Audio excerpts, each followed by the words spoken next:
want to ask you is, you've been asked to go off and do this empathy training. You were trying to work out what was wrong with you, really. And what did you find out? Well, the day after the media stories broke, I already had an appointment made by a friend, and that appointment was set for the following working day. I was amazed. It was a 6 p.m. appointment. Brisbane had gone into lockdown.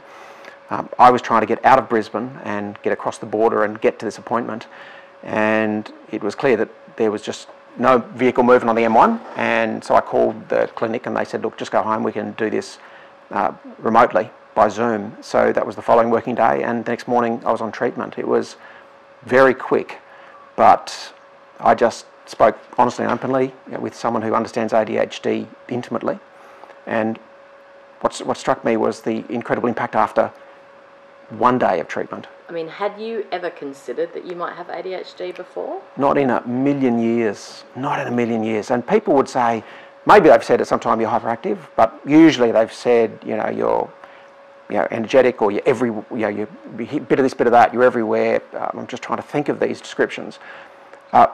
As a medically trained person, I really genuinely had no idea that ADHD and hyperactivity was an adult condition. I just thought it was something in the schoolyard, something you had to get through in your education, something that most parents often tried not to treat. And I had even male relatives who were exhibiting those signs, and one's on treatment. So you couldn't have made it easier for me to make that diagnosis, but I never made that self-diagnosis. So have you told the Prime Minister that you think you have ADHD? Yep, absolutely. And what did he say? Well, it's a new insight, isn't it? I didn't quiz him in great detail about his feelings about that, but my job is to get this as well managed as I can, as quick as I can, and then get back to work. And if there's other people out there that have gone through the same symptoms and not picked it up, I want to make sure they do. Do you think it's unfair of those women to say that they won't sit in a party room with you?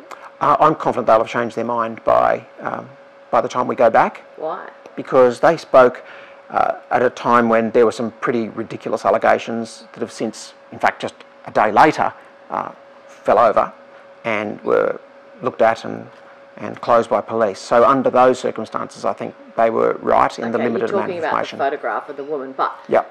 What I'm wondering though is there anything you're sorry for? Because if you're saying that the woman's photograph at the bottom is ridiculous, but regardless of whether or not that was a crime, she was not happy about it.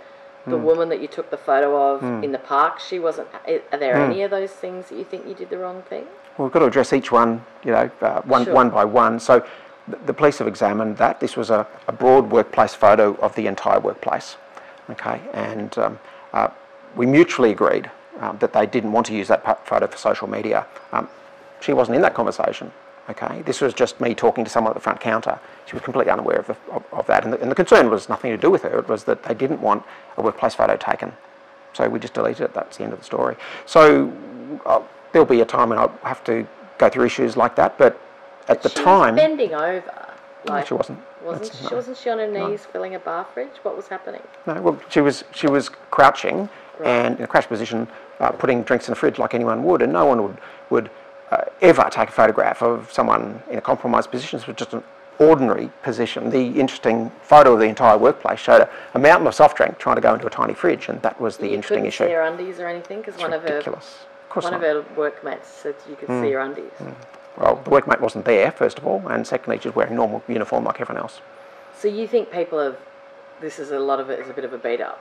No, not at all. But what I'm saying is that when these facts were explored and the case was thrown out, no offence found. If anyone wants to know what happened, they can hear my side of the story. But I think that issue was open when these comments were made, and shortly after, as in the next day, it became clear that what was described wasn't true.